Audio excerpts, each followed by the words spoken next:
people probably will never know that Chuck had a finger in, Yeah, But talk he was radio. a smart guy. Yeah, he was a smart guy.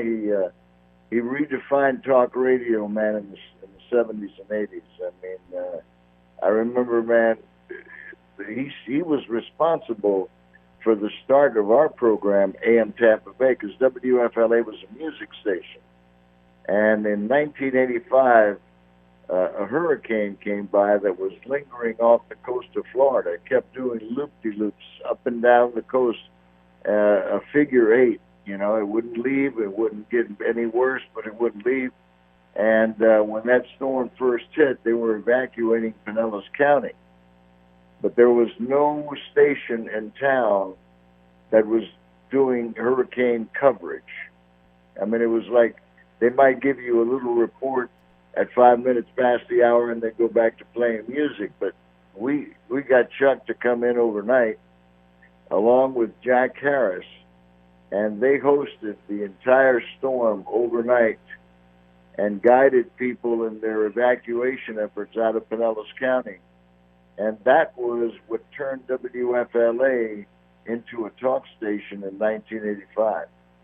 I never knew that. I did know that he told me about that hurricane, but he never told me about what that did and the change of format and the opportunities. But I'll tell you, he had fond memories of working with you and loved working for WFLA.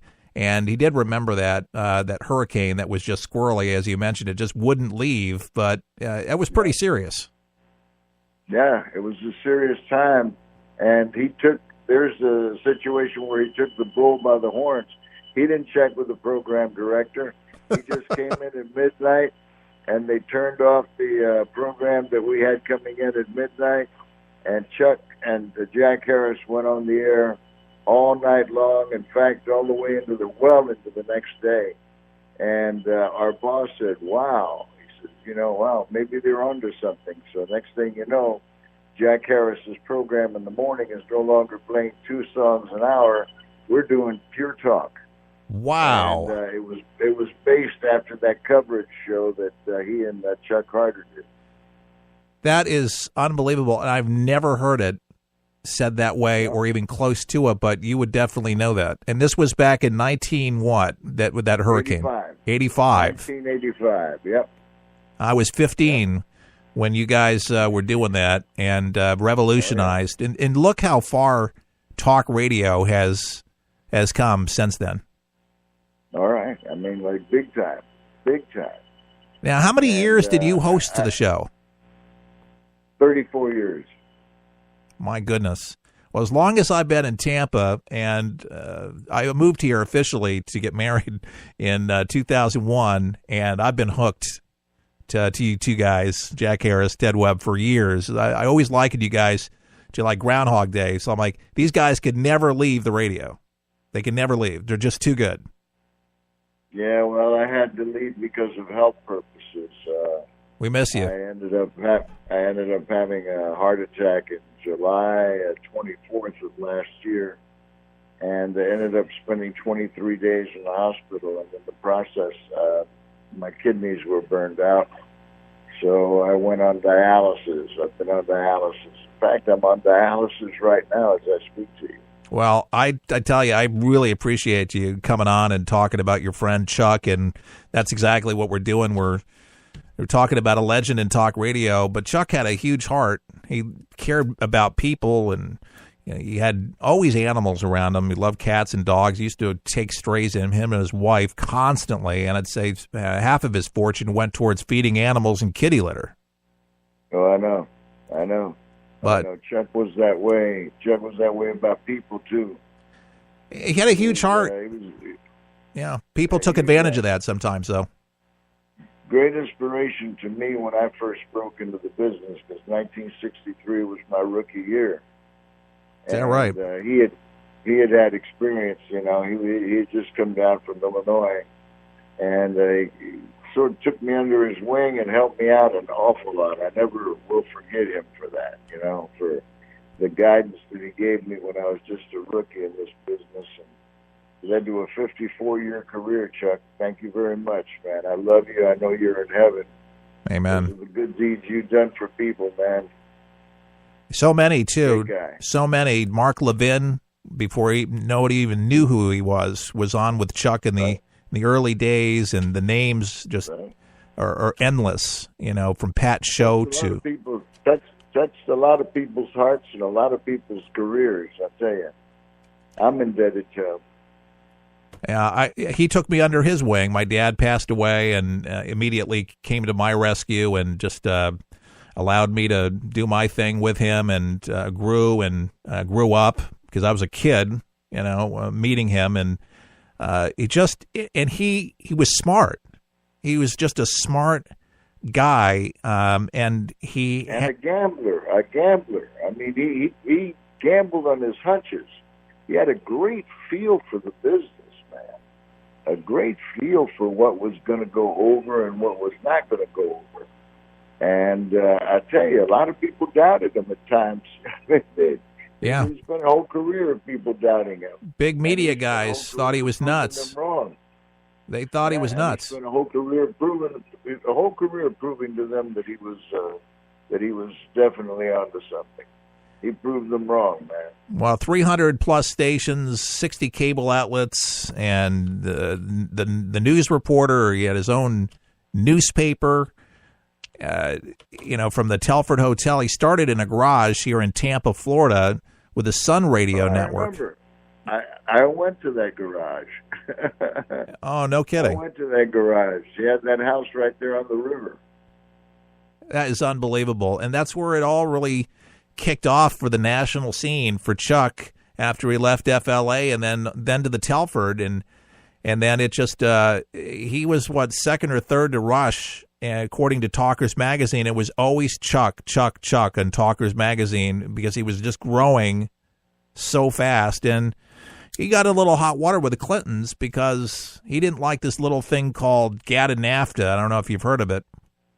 Oh, yeah. But he was critical of them. He said, this thing's going to destroy, the American factories and workers. And it did. Look what happened. It did. I like to think, Ted, and it did. I like to think that a lot of his efforts, a lot of things that he said back then when, they thought he was the craziest guy for saying it, that in Donald Trump, though he's not perfect, but he says the same things. We're getting terrible deals with China, which we are. Right. We've been sold out, where it's like, gosh, who really owns America now? And we're kind of really just looking at things differently. But I think Donald Trump is certainly in that position because of a lot of the efforts of Chuck and people like him that have a microphone that were able to get this information out. Because you're speaking truth to power, and Chuck really got close to that power, and as a result, and I just still can't believe that this happened to him, but they put an 18-year audit on him. Started by the Clintons. 18-year audit. It's called Silenced. Chuck Harder, you just Google it, and it's been viewed millions of times. But I was telling Phil Paleologos and a bunch of other guests that I had on, we need to do some kind of, docudrama or some kind of short movie, something, to tell that story. Because a lot of people just don't know what happened there.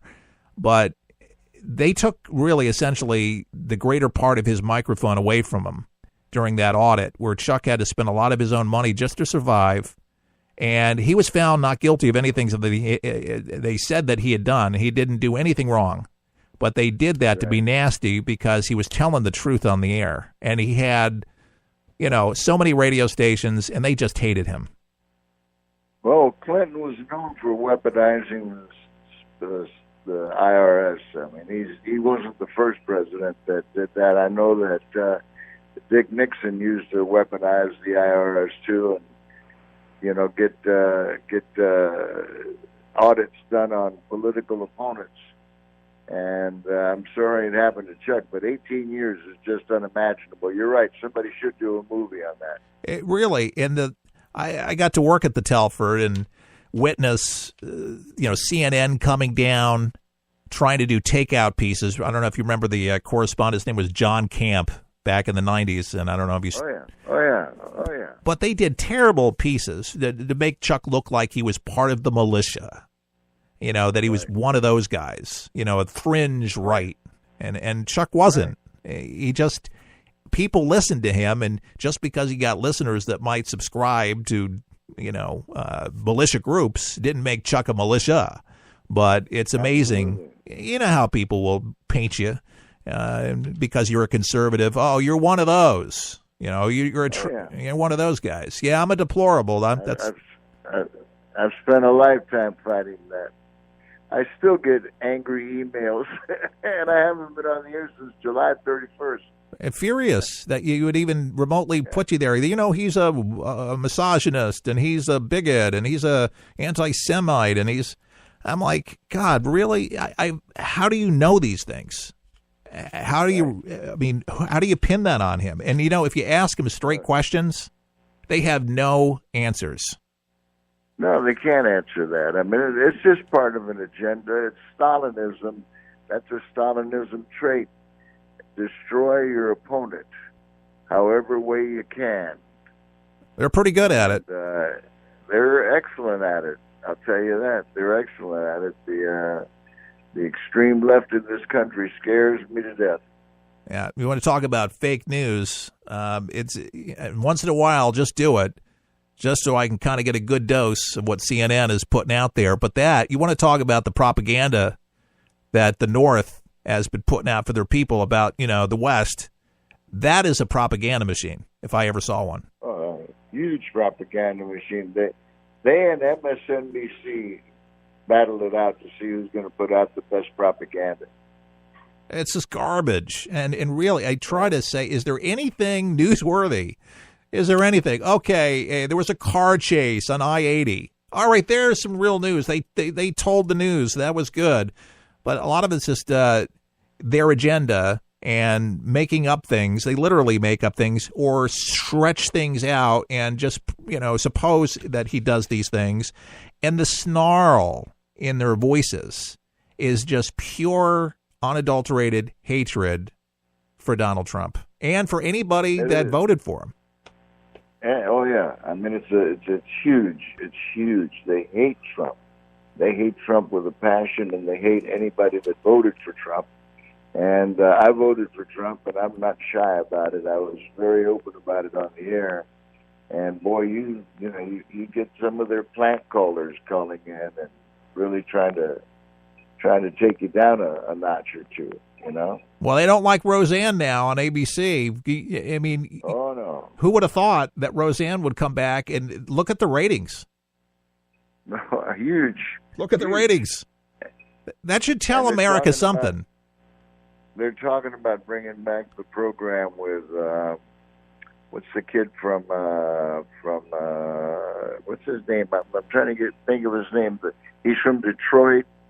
Tim what? Tim Allen. Tim Allen, that's the guy. Yeah. They're trying to bring back the Tim Allen show that was canceled by ABC when it was highly rated. Oh, yeah. Other than ABC is owned by Disney, which is a very liberal company. Big time. Yeah, the mouse. The ABC has gotten so bad since the takeover of the entertainment company, but it's amazing. ABC, ESPN.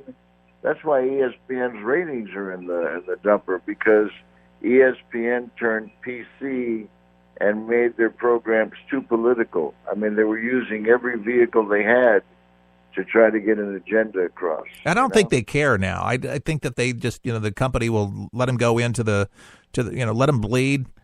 Who cares? And just do it just to get their point across, just to do it. It don't make any sense to me, but they do that.